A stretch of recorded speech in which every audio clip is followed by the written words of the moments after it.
So I have to confess that this is such a different moment for me, for all of us.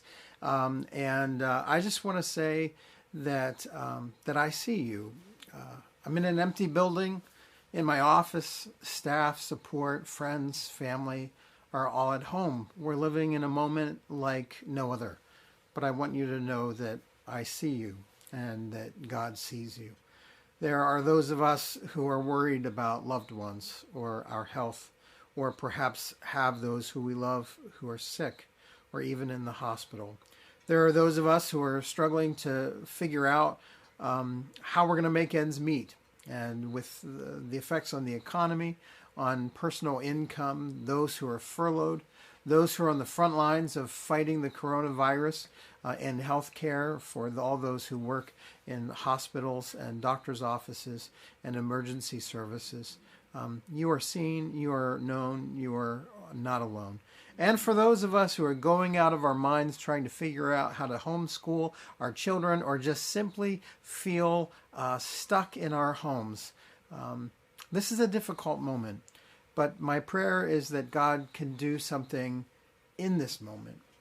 At times like this, it kind of points to the illusion of control. I've talked a little bit about that before, but never before have I felt it so palpable that the control that we work for so hard in our lives to control our environments, where we live, what we do, who we see, who our families interact with, what our plans will be. And it's all an illusion, because sometimes it just takes a disaster or something unexpected that can throw it all into chaos. Here in my office, I have a couple items that point to that. One of the things that I have been the most proud of this winter is that by February, I have been working on the calendar for next year. I've been working on actually developing all the sermon themes through next June of 2021. And in this little packet of paper are all the dates of church events and new efforts that we're going to do. And in many ways, I look at it now and you have to laugh, because no matter how hard we try to plan everything, control really underneath it all can be an illusion. When I was going to seminary, women in my home church in Kittanning, Pennsylvania, gave me this. And again, I've shared it before, but never has it rung more true with me. It's from Proverbs 16:9. It says, "A man's mind plans his way, but the Lord directs his steps." The NRSV says, "The human mind plans its way, but God directs our steps." And so no matter what our mind says, and no matter what we think we're going to do, we trust that God is guiding us today. The passage that was chosen many, many months ago to speak to us in this season of Lent is one of many healing stories in which Jesus brings someone who, in the eyes of society, is missing something or disabled or afflicted. And Jesus brings both the person and the community into wholeness. Now, this story comes during our sermon series for Lent that, again, was planned way before the pandemic that we are living in now. And the series is called Less is More. The original intention was to look at how letting go of some of the clutter and the busyness can help us center our minds and see God a little bit more clearly in others, and also in stillness and in silence. So we're looking at less of this and more of that. Less in this passage particularly, less what we think we can see, and more the light that God provides. Now, looking back, again, I have to chuckle. When I decided to preach on less is more, I never, ever imagined that we would have to deal with this much less. Less human interaction, less school for my children, less time at work, less time outside enjoying nature. But yet, there's a word in all of this. So this is one of my favorite healing stories of Jesus, particularly because I remember hearing it in Sunday school as a kid who was in many ways forced to go to church every week, whether I wanted to or not. And I remember being in Sunday school and hearing and reading this story. And it was super cool because the way that Jesus healed this man was unlike the ways that he healed other people, particularly because he spit. And he used his own spit and smeared mud in the man's face.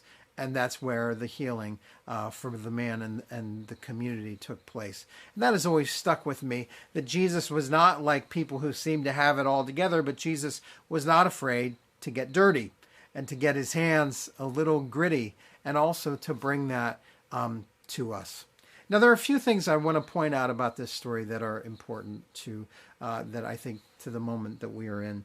The first is that this man does not come to Jesus and ask to be healed. No one brings this man to Jesus, but they are walking by, Jesus and his disciples, and Jesus sees him.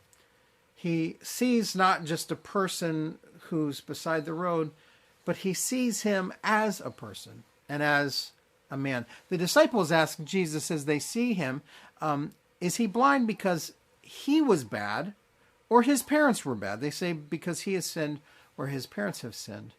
And so Jesus kind of pokes a hole in our human thinking that when something bad happens, it must be some sort of a consequence of what we have done. And Jesus says, neither this man nor his parents sinned. And imagine at that time, it says that the man was blind from birth. So that means a couple things. One is that his only vocational option is to beg, is to be a beggar, because he would not have been seen of offering any value to the economy or to the society at that time. So he was known as the blind beggar. And so that became his identity and his vocation. And for Jesus to stop and see him as a person worthwhile of encountering, touching, and approaching, it shows us something about this Jesus and the heart of God. And the second thing is that the way that Jesus chooses to interpret this for his disciples, he says that neither the man nor his parents have sinned, but he was created this way so that God's works could be seen in him. As we read this passage in a cursory way, just kind of glancing over it, the easy interpretation is to see that God created this man blind, particularly for the moment so Jesus could heal him.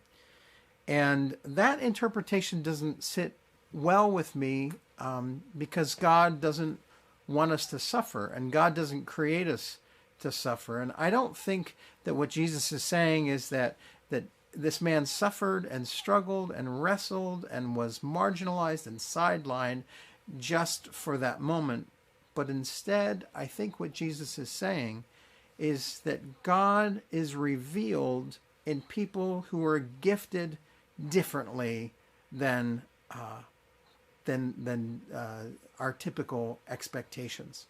That this man was lacking sight, but he also possessed other gifts. And God was at work in him in different and unique ways, particularly because if this man lacked the ability to see the light and form and texture of things around him, he had to tap into a different source for his trust and for his light.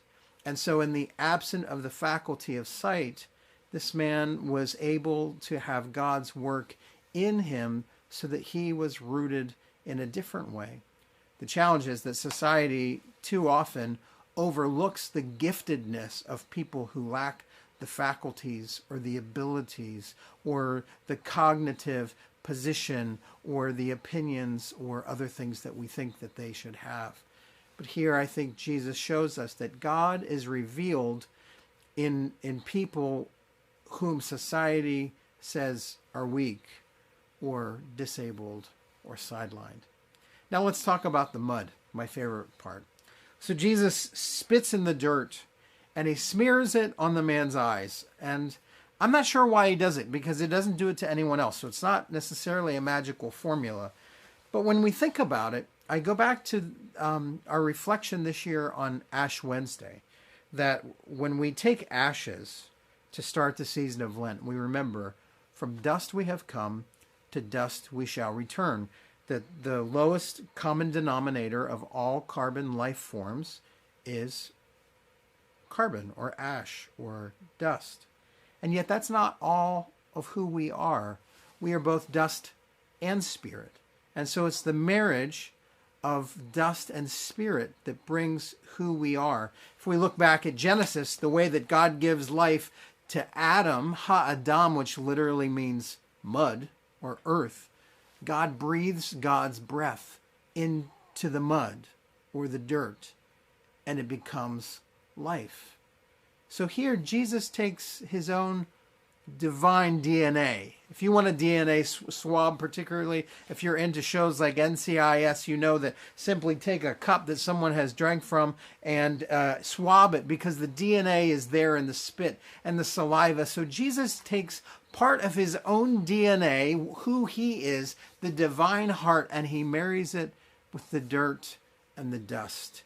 And there, in the joining of God's Spirit and our physical being, there is healing and there is wholeness. Then Jesus says to the man, go to the pool of Siloam and you'll be healed. And the scripture is intent in pointing out that Siloam means sent. So I think one way of looking at this is that by being sent, the man finds his wholeness. And I would say the community finds their wholeness. So Jesus is one who sees those who are marginalized and sidelined and points to their gifts and points to the fact that God is at work there. And then Jesus takes the divine DNA and the stuff of our humanity, marries it together, and sends the man out into the world. Jesus said, as long as I am in the world, I'm the light of the world. You know, today, in this moment, I think that the world has, in my lifetime, has never seen a moment like this. People are isolated, hurting, scared, sick. People around the world are suffering with the virus and all the ramifications of this pandemic. For the last several years, it's been very common for me to offer the benediction in this church, go and be the church in a hurting world. And that just feels a little bit more real right now, because the world is hurting. It doesn't matter what resources people have or don't have. Isolation falls upon all of us. And I think about this story, that how we be the church or how we seek to follow Christ is just what Jesus did in this story. It's that we have to see everyone, not just the people who are typical or normal or in our friend group, but those who are isolated and marginalized, and not just see them in need of help, but see them also as having gifts and a value. And we seek to meet their needs and to reach out and to share God's divine DNA, which gives us the ability to love, even when our own love fails, gives us the ability to forgive and to offer grace and to care.